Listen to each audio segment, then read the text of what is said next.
All right. All right, the August 14th, 2024 Improvement Service Committee will come to order. Let's stand for the pledge. I pledge allegiance to the flag of the United States of America and to the republic for which it stands, one nation, under God, indivisible, with liberty and justice for all. Okay, roll call. Alder Presley. Here. Alder DeLay. Here. Alder Eck. Here. And Alder Weary. Everyone present and accounted for. Can I get an approval of the agenda? Motion to approve. Second. Motion by Alder DeLay, second by Alder Eck. Any changes? Those in favor? Aye. Opposed? That carries. Approval of the minutes. Move to approve. Motion by Alder Presley Second. to approve, second by Alder Eck. Changes? Those in favor? Aye.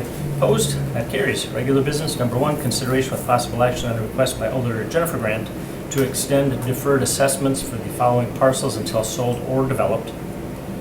Parcel 22-SC490-2, water main 1,078.89 front feet. Parcel 22-SC-490-4, water main 361.5 front feet. Parcel 22-SC-490-4, sanitary sewer 361.5 front feet plus 1 sanitary lateral. Okay, I'm going to bring up on the screen parcel mapping. This is out at the 54-57 interchange. So 54-57 continues on as 57 north to Sturgeon Bay. Algoma Road becomes Highway 54 and heads off to Kewanee. So this is out in the annexed area of the city, out past UWGB. The town of Scott. Yes. You can see the black line outline here. That was the area that we picked up from the town of Scott with the border agreement in 2004. So that formerly housed the University Heights Business Park. So in there, when there is an Aurora Medical Group clinic right here that you can see from the highway at the off-ramp to 54. When that clinic was being developed and when the industrial park was being platted, sanitary sewer and water were brought in. So sanitary exists on Hemlock, I believe that's Hemlock Road there, Maloney. Exists on Maloney to about this point in the curve. And then water main comes down Champeau Road and actually works its way across through along this right-of-way line, or within that right-of-way.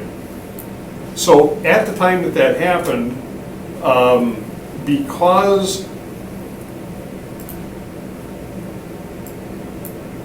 these properties, this one, so 22 SC 490-3, 22 SC 490-4, and 22 SC 490 all were one property back then. Then 22 SC 490-2 had been split off a little bit previous to that, and 22 SC-49 or 22 SC 497. Those properties wound up with deferred assessments for sanitary and water improvements that were installed. They were assessed for the pavement at the time. But there were 5-year deferrals originally granted in 2009. Those extended to 14. In 14, the property owners came in, requested a 5-year extension again, which was granted. In 19, again. Now 2024 is here and we're up for consideration of an extension. Now at some point a few years ago, it may have been in 19 before we considered the extension. The 5-year deferrals were for a period not to exceed 5 years or until the property is sold or developed, whichever comes first. The property owner controlling the Charlotte Weber property wanted to subdivide into these 3 parcels, 490, 22 SC, 22-490, SC 490, 22-SC 490-4, and 22-SC 490-3. Again, those were a single parcel, and that was subdivided in 2019 to allow the sale of what became 22-SC 490-3 north of Equestrian Road. That sale should have triggered the assessment, but the assessments, the way our assessment policy works, when they are deferred, they become payable at the rate in effect when the deferral ends, not when the deferral started. So they were roughly 3 times the size that they started off with, and the Weber family would have been responsible for all of the outstanding assessments at once, as opposed to just the assessments on the parcel they were selling. So they came into Improvement Service in the Common Council and request to prorate the assessments, the deferred assessments, against the 3 parcels based on their front footage, which we had those numbers, that was easy to do. The assessments on the parcel north of Equestrian became due immediately, and the other 2 parts were deferred. This 22-SC 490-2, Ms. Akuri is sister to Ms. Weber. They all had similar deferrals, and city was fine with the deferral policy, or with the deferrals that the Common Council ultimately adopted. While we took care of the former Weber parcels in 19, we never took care of Akuri. So Akuri's coming due on requesting a 5-year extension on their deferral, and the Akuris are retired at this point, definitely on fixed income. They are simply asking for similar treatment to the other parcels immediately adjacent and changing it from a 5-year recurrence interval to a until sold or developed. We're currently holding those costs. So what we had to do was, back in 2009 when we first did the improvements, we had to go and bond for it. So we took the bond out, we subsequently paid the bonds off. It's just a holding cost for the city, which we will make up at such time that they sell it, because we're going to collect the assessments at the rate due, or at the rate in effect now, as opposed to the rate that was in effect at the time. So city staff is more than willing to agree to support this request. This is consistent with prior action that the council has taken. Questions? Just a comment, I did reach out to Alder Grant about it, and she said that she had talked to you and you were gonna take care of it, and so obviously she's all for it since she put this in. Right. Motion? Motion to approve. Second. Alder Dooley, second by Alder Eck. Any discussion? Those in favor? Aye. Opposed? That carries. Now for the handout. That's same but different. Consideration Same of but possible different, action on request by Department of Public Works on the proposed 2025 parking division rate structure. More so for the benefit of the 2 new alders, because you have not had the pleasure of going through a budget season with us yet. Our parking division at a point in the past was actually a utility. It had been changed to a special revenue fund. So a little bit different. We don't have to, we're not governed by utility regulations like the stormwater and sanitary utilities are, but we are also not part of the tax levy. So as a special revenue fund, parking division is financially independent. So we have to hold our own. We've got to make our books balance at the end of the year. So our revenue sources are primarily through meter rates, rental agreements, and citations. We're about, depending on the year, 2.8 to as much as $3.5 million in operating funds on an annual basis. So in anticipation, Chris has been doing a really good job of trying to advance this discussion to earlier in the year, because these parking rates, once adopted, that forms our revenue stream. So we need that revenue projection to go forward to prepare our budget. So we used to prepare a budget with an anticipation, and then we'd come and ask for the parking rates to get adopted, and if they weren't adopted, then we were scrambling. So we're trying to reverse that and actually get the rates adopted so we know what to plan for now. So that kind of sets the table a little bit for why we're talking about parking rates this early in the year, and how we do that, where that money goes, and how we utilize that within the operations of our parking division. So with that in mind, I will turn things over to Chris Pirlot, who is the Operations Director and Parking Manager, and he can go through the rate projections and our history. Steve said it ever so eloquently. What I was going to start out with too is that the parking must generate 100% of its own revenue, nothing from the tax levy. So, and the majority of our expenses is, of course, labor costs, fringe benefits, and a big chunk is over the years bonding, because every year we have to either construct or repair something in the ramps, a very high maintenance item. And our bond payment right now is pushing $450,000 a year. So that's a large part of just the annual operating revenue, those two items, labor and fringe benefits and the bond. The rest of it is a relatively small part. But so with that, I've served as a parking manager for 34 years, and I've watched a lot of easy years when I was younger and costs were lower for construction, especially. Now construction costs have gone up. We've all seen the price of housing. So again, it's a little bit more difficult, and I talk and write a lot, way too much probably, but I just wanted to document that. You have it in front of you, a 7-page report. Luckily, 3 pages of it are just history tables of how rates have changed over the years.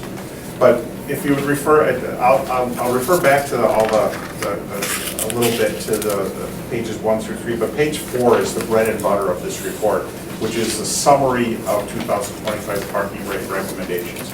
What I do is I put together our best guess, anticipation of operating budget for 2025. Then you get to a bottom line. And I go back and say, okay, what are our projected revenues? Where are we short? Let's get creative if we have to and we have to make the revenues meet or slightly exceed our expenses to stay solvent. So that said, we thought we would go, and every year we go through our operating activity.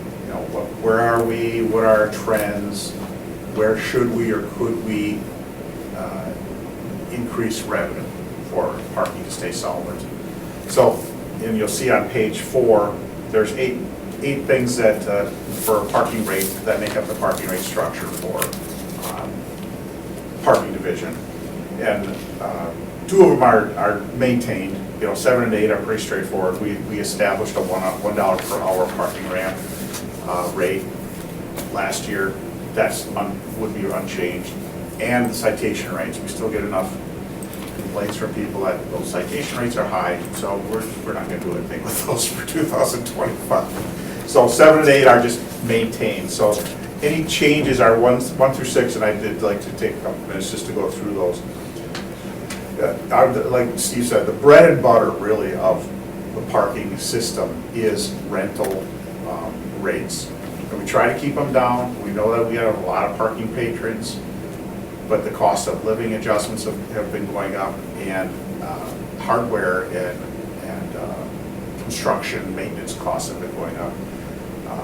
When I was a lot younger, we were able to keep it anywhere from 0% annual increase. That's been a long time since we've done that, unfortunately, to about 2. But now, doing the numbers and looking at national trends, our recommendation is to increase parking rental rates by 3%. With a slight caveat, which would be item number 2. We took a look at rental rates, and everything's pretty consistent and in line, if you will. But Parking Lot F over on Broadway has a bunch of different rate structures that date back many years to when the old Ford Square building was built. It was built under a city private development agreement, and rates certain people got a better rate, others didn't. those people got a certain good rate, they're not there anymore, but the building's been sold. And one of the reasons, if you go back to page 2, real quickly, with the first 2024 lot F rate, and then it shows 25 and an estimated 26, estimated 27. I had to look at something for a what if scenario. Most of the lot right now is at $50.20 per stall per month plus tax. Okay, very consistent. But there's a couple old timers, if you will. And we're not trying to pick on them, but we're trying to establish consistency. The $23.80 per stall per month, that's a great rate for a prime downtown parking lot. That was established to the second owner of the old Fort Square building, who's long gone. And their argument was, On Broadway has all this events downtown, and we have to do this and we have to do that, and it's costing us money, and they're taking our parking. Well, On Broadway owns the building now, so that's not an argument anymore. However, it's that $23.80 per stall per month, and then there's one at $35.90, a little more close to reality, if you will. It would hurt to jump right up to $50.20 per stall per month. So in parking lot F, instead of 3%, some of them would be 3% because they're already at 50/20. The other ones, we're looking at a stepped increase over 3 years to get them up to reality, if you will. So that's why I show that on page number 2. So the $23.80 and $35.90, actually $35.90 is 3 to $37 is 3%, not up to the 50/20, but those $23.80, which is our friends on Broadway, nothing personal, it's a business. How many is that? Chris? They have about, maybe they have 50 now, but they're talking about once the building is open and done, they're gonna go down to about 38. And with that, Lot F is subject to a developer's agreement that was executed with On Broadway Incorporated for development of the old Fort Square. They are talking about a request to build structured parking there in the future. So these are Chris's best estimates as of right now. If that developer's agreement goes through and we go to structured parking, all bets are off. We'll be looking Right, at structured parking different would be structure. even higher because of the cost of parking ramps. Right. So that 1 and 2 are kind of together. It's just that item number 2 kind of follows 1 because over the course of 3 years, we're trying to adjust parking lot F to get back into the mainstream of what are we doing with parking rental rates to make it consistent. So item number 3 is a modified parking rental volume discount rate. Now, if you would go back and take a look at the bottom of page 2, way back in 2002, when I was a young punk here, I came up with this great parking rental discount rate structure. You can see it's a lot of different tiers. Well, back then it worked. We didn't have very many people, and costs were a lot more manageable. Fortunate or not, well, it's a definite fortune. But taking a look at it and trying to again boil it down, if you will, let's get down to the brass tacks. We're proposing a 3-tiered instead of 11-tiered discount rate structure to go to, at 100 to, first up to 99 stalls, you pay 100% of the rate. 100 to 299 stalls, if that's what you're renting, you get a 10% rental rate discount.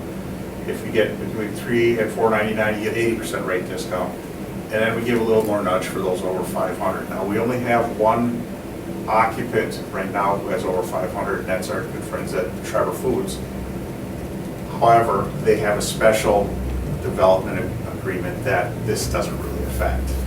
So, because that would probably hurt a little bit more financially for them. And So this particular recommendation to kind of pare down that rental rate discounting structure was a recommendation that came forward out of the parking study that we completed last year.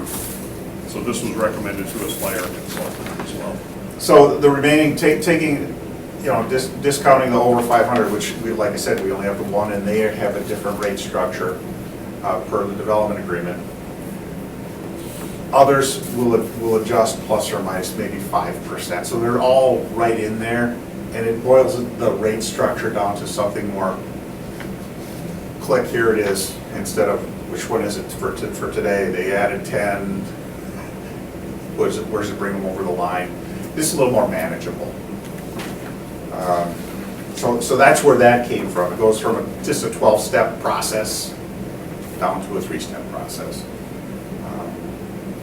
Another thing we have been looking at, and it's not out of control, but we do have parking patrons who will be in the ramp overnight. And that's fine, we're happy to host them, if you will, but at night, parking ramps burn energy for lighting, and we spend $125,000 a year on a security contract, so there's security guards too. So our thought is, okay, it's nice to give things for free, but there is a cost to doing business. So we're talking about and proposing for the first time ever, those who are in the ramp overnight, Sunday night, Monday night, Tuesday night, Wednesday night, and Thursday night. Friday night, Saturday night, still don't charge. So Sunday night through Thursday night, 6 p.m. to 6 a.m., if you're in there for that 12-hour period, $4 flat fee. If you do the math, it's 33 1/3 an hour. Still a third of the regular daytime parking rate. Just a kind of we're not trying to deter people from parking in the ramp overnight, but hey, there's a cost to doing business. That's the idea behind that proposal. How many, Chris? How many? Interesting. How many people are we seeing? You know, it could be 50? 10 to 20 a night. Is it residents or Well, people working? but or- this is also gonna pick up, Hotels. we currently don't charge between 6 PM and 6 AM. So if somebody comes downtown to go to dinner and parks in the ramp, if they're there for 2 hours, it's gonna be a flat $4 fee. Oh, So this is more consistent with how Appleton's parking ramp. Yeah, and that's where we got the idea from, if you They, will, rather than on through the con. by through our hour, consultants. they're doing a lot of Flat fees. per entrance flat fee kind of thing. Yeah, all right. so is this just in the ramps? Because I know it's Just the free on the ramps. road and Correct, whatever. correct, Okay, just the so if they could ramps. find a on-street, they could be. On street, don't, Okay. you're right. For no now. charge. And no parking between 3 and 5 a.m. Yeah. Okay. Again, another recommendation that came from the consultant during our parking study. Item number 5, similar thing, parking consultant. They propose increased parking meter rates. They talked about a more aggressive parking meter rate proposal. I'm not picking on them. You know, money is money, revenue is revenue. But we're trying to look. We're looking more at what's more palatable, if you will. We've also heard a lot over the last, say, 5-ish years, probably a little more, plus or minus, about people. Why do I have to move after 2 hours? Now, the parking industry has and is changing, and the consultant said, don't worry about that. What people are doing now is, you want to park for longer than 2 hours? Because the idea is, as I think you all know, if you want to park at a meter in front of Joe's shop, you know, do the turnover. You're in there, you're parking, get in and out, and leave space for the next person who wants to come shop. Well, now the trend in parking industry is park wherever you can find a spot, God bless you. But if you're gonna park for more than 2 hours, there's a cost. So our philosophy has always been, as Chris indicated, the on-street parking or the convenience parking is more for the high turnover. And if you're going to be parking somewhere for a longer period of time on a repetitive basis, we would prefer to put you in the ramp where you're kind of out of the way a little bit. So we intentionally kept our meter rates aggressive, and we're a little softer on the rental rates in the ramp to encourage folks to long-term park in the ramp. What we're finding largely through feedback from the business community is, well, I don't want to park in the ramp, I want to park on the street. Well, if you want to park there, there's a premium associated with that. So again, what the consultant did was came back and said, what we're seeing in the industry is, okay, if they really want to do that, give them the opportunity to do it, but 2 hours, which is your normal rate, is your standard rate of parking. If they want to be there for the next 2 until lunch, then hit them in the wall a little bit. So it'd be They can $2 pay a little per bit of hour, 3 premium. and hour 4, $2 per hour each hour. Now, Hour if they 5 take and off beyond. and go, if they go somewhere over their lunch period and they're vacated from the zone for more than an hour, then the clock resets. Start over. And you start with the hours 1 and 2 and hours 3 and 4 again. However, if that car stays in that stall throughout the course of the business day, by the time you get to hour 5 and beyond, now the rate goes up again. Now, we're not gonna tell you not to park on the street, but if you wanna have the convenience, you're gonna pay for the convenience. If you don't necessarily want that convenience and you wanna be able to park a little cheaper, you will voluntarily move to the rate. And I don't see I have a sneaking suspicion, I don't see downtown parking patrons necessarily taking advantage of this because they're gonna say, I'll park on the ramp then. Right. So we're not looking at, I don't think we're gonna see $1 million extra revenue. But it's a different rate structure that changes the thought process and the incentives. Easier to enforce. Right. So that's what I was gonna ask about the enforcement, because, and I know there's like the app and stuff, but you can still plug quarters in, right? Yes and no. Some places. Well, I was just thinking, because how are you gonna know? Now, the single space meters you can plug, they can be programmed for the variable rate, the newer ones that we have. And the app, program however you want, you can program it, first minute is $100, the second minute is 2 cents, it's very variable with software, you can do anything you want. With the LPR technology that we purchased for the parking enforcement, if we're driving down the road and we see that that vehicle's been parked there for 4 hours, and we also see that the meter's not flashing, because if you're using the app, the meter will show expired, right? Like you paid on the app. But if the meter is not showing expired and the vehicle's been parked there for more than 2 hours, we know they're plugging the meter, okay? You're cheating the system. We know that. So we now have the license plate, we know how to contact the owner and say, what you're doing is not right. Don't do that anymore, or the next time is a ticket. Okay, that's just, And the last item on the list is a proposed increase in the Adams Street Lot and River Ramp hourly parking rate. That's the, if you want to call it the meters. Adams Street doesn't have meters through the pay stations. They're currently $1.10 per hour, because they're premium, they're high demand locations, to go up to from $1.10 per hour to $1.25 per hour. And there is a probability at this point that the Adams Street lot will be going away. I'm not too worried about the revenue projections from that, because if the Adams Street lot is not available, folks will either park on Washington, on Adams, on Northland, or they'll park in one of our ramps. So we're not going to necessarily lose the revenue. The folks will simply divert themselves somewhere else. But while that ramp, or while that surface lot is still there and it is in high demand, we are going to charge a little bit more for premium for the accessibility of that one until that new land development kicks off and takes that surface lot over. And the last two items on the summary, like I mentioned before, parking ramp hourly parking rate unchanged for 25, citation rate structure unchanged for 25. Oh, thanks, Chris. Love the history part. That's important and I love it. So, any questions from committee? You still call them meter maids?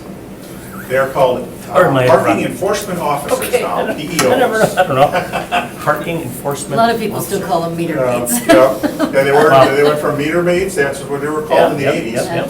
Then in the 90s, they had to change it to enforcement attendants. Now they're parking enforcement officers. Well, Same thing, only different. We hear them called worse. They hear themselves called Oh, worse. sure. Well, if no questions, I'll entertain a motion. Thanks, Chris. Excellent as usual. I hate to see increases, I understand it. Who would like to approve it or not approve it or hold it? I'll make a motion to approve. Second. Motion by Alder Delay to approve, second by Alder Presley. Discussion, those in favor? Right. Opposed? That motion carries. For everybody here, everything we do today goes to council in 2 weeks, on Tuesday the 24th. That's for you.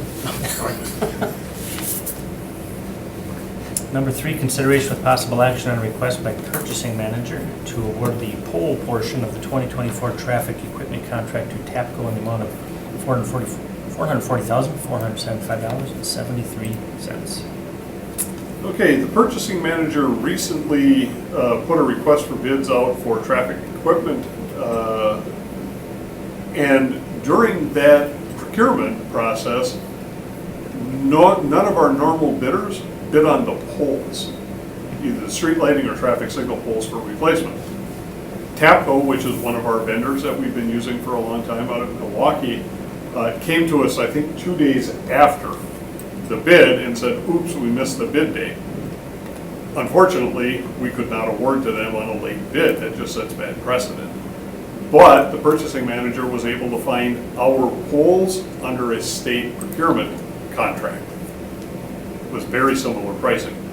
So what he is recommending, he has highlighted in the attachment, he does indicate bid not submitted on time. The purchases are from the contracting is the contract number. Then as you roll through, you will see certain items that are highlighted in green. Those highlighted items are the ones that we are looking to award to TAPCO tonight. So at the end, the sum of the proposed award is $440,475.73, and this comes from our traffic control, either a combination of our streetlight maintenance, traffic control maintenance, and potentially some of our bonded monies for traffic signal repair. Have these two include the pedestrian ones that we've been in Alder Gatlin? No, those are, the first of which was actually installed a week and a half ago. So we are having, there will be a dedication ceremony on Bellevue Street at Cass, near Cranky Pat's, where the woman was unfortunately struck and killed. We wanted to get that one in on time to allow them to have that dedication ceremony. So we got that first one out, and the rest of them are going out to bid right now. The rest of them are all constructed and taking up space in the electrical Yeah, shop. all of the so we're hardware we feeding have out into is the getting field. the concrete bases installed. Yeah, we just have to wait for the Where a process. problem is. So hopefully this year? What's that? Hopefully this year though? Yes, That's the goal. Awesome. All right. So I'm just trying to understand, Steve, so the ones that are not highlighted in the green? have been previously awarded. Okay, just wanted to make sure, okay, got it. All right, any other questions or we'll entertain a motion? Motion to approve. Motion to approve by Second. Rick. Second by Alder Presley. Those in favor? Opposed? Motion carries.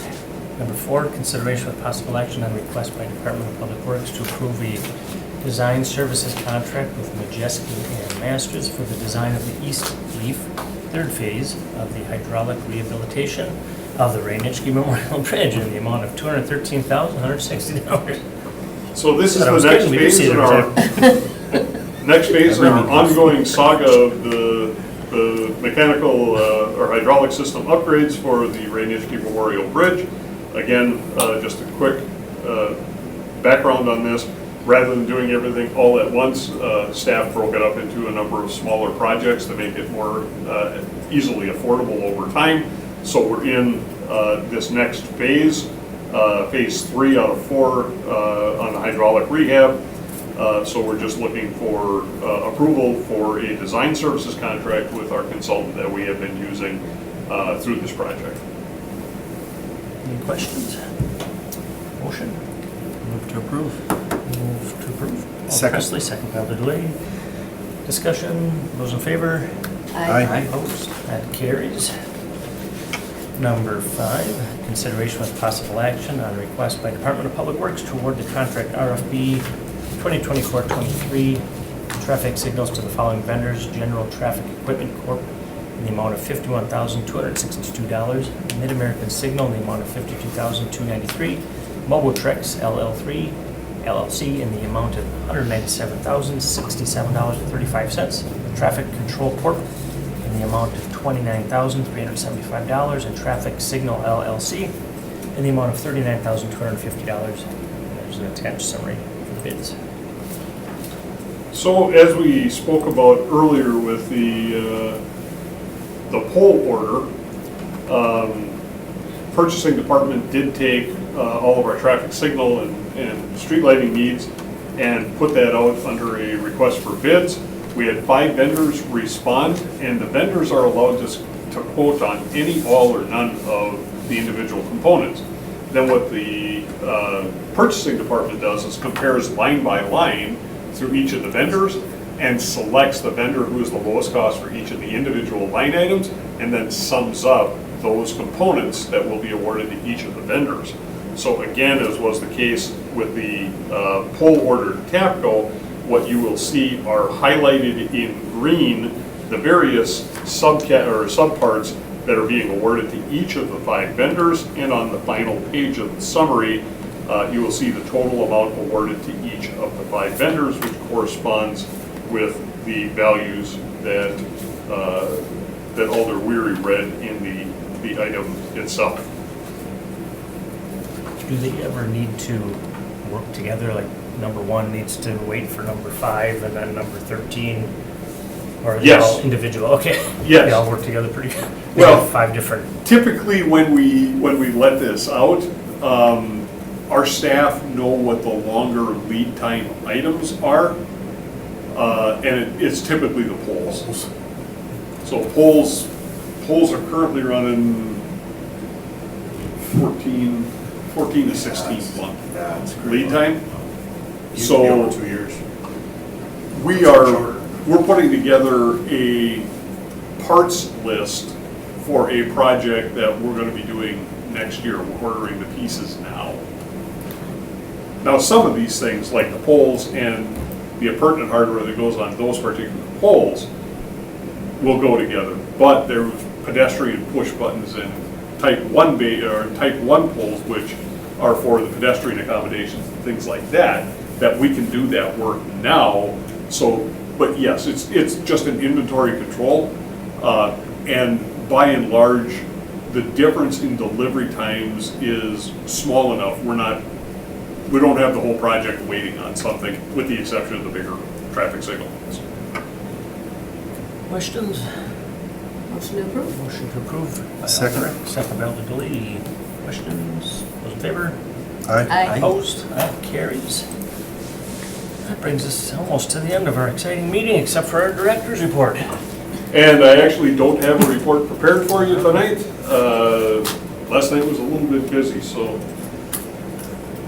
Yeah, that's right. In It the was, wasn't chicken it? coop or whatever, or What? no, rabbit hutch.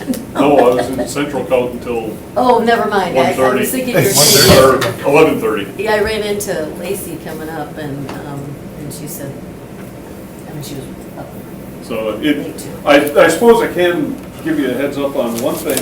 Another reason we were a little bit on the busy side this week. On Monday, I spent the bulk of the day out of the office with a film crew. The American Public Works Association, which is the biggest organization that we belong to, picks 6 or so municipalities each year to become focused municipalities based on what their areas of emphasis are. And for 2024, they are focused on water resources, sustainability, and resiliency. With the adoption of the Green Stormwater Infrastructure Plan that the Common Council adopted last year, that put us on the radar. They did a little investigating, saw some of the things that we're doing here in Green Bay, Wisconsin, and they asked if we would like to be one of the focused featured municipalities in the United States for 2024. So I had a film crew in with me on Monday. We did a handful of just the interviews, the 101 interviews. So myself and Melissa Schmitz representing the city, Bree Kupski representing Wisconsin Department of Natural Resources, the Lower Fox River and Green Bay area of concern. So you may have remembered me talking about the Tank Farm Marsh Restoration Project and some of the things we're doing out there. So Bree was over to talk about the Lower Fox AOC, and Carrie Hagenow with the East River Collaborative talking about efforts that the city is doing to take care of flood mitigation and resiliency along the East River corridor. Then I was out with the crews. We were getting some film in some of these project areas. The production company will be splicing that together into a finished 5-minute video. That video will be prominently featured at PWX in Atlanta in September in front of 6,000 Public Works individuals. They will also be cutting a 1-minute video that will be social media friendly. Once everything is completed, they will also turn that video over to us, and we will be able to use it for whatever we want. In addition, all of the raw footage that they capture, they are going to turn over, and we'll be able to edit all that. One of the things we are hoping with is this will also generate some interest amongst industry peers to say, hey, Green Bay's getting involved in some really cool cutting edge stuff with water resource management and resiliency. We want to be part of that team, and we'll help it to bolster our recruitment and retention efforts here. Awesome. A couple things. One, I thought you had trimmed up your mustache. Extra To special. look spiffy. Yeah. I like how you just kind of casually slid it in there. Yeah, I spent some time with the film crew. Yeah. But when it's ready, could you play it for the committee? Yeah, Or do the 5-minute one, you know, I think that'd be pretty cool, you know. Yeah, really. And There's then one whoever minute. watches could, the 1-minute one, you have to abbreviate it? No, well, he's saying there's a 1-minute one. Is there a 5-minute one? There's a 5-minute Oh, one okay, I that's missed that. larger, That would be and great, then and a then 1-minute whoever's one at that's home that's watching. social media I think friendly. that'd be great. Okay. The rest Whenever is it's just ready. blooper reel. Oh, What's- okay. That would So even be all better. of that is going to be 5 minutes. Any questions on the director's report, or? Motion to receive and place on file. Motion to receive and place on file, Second. Alder Eck, second by Alder Lee. Any discussion? Those in favor?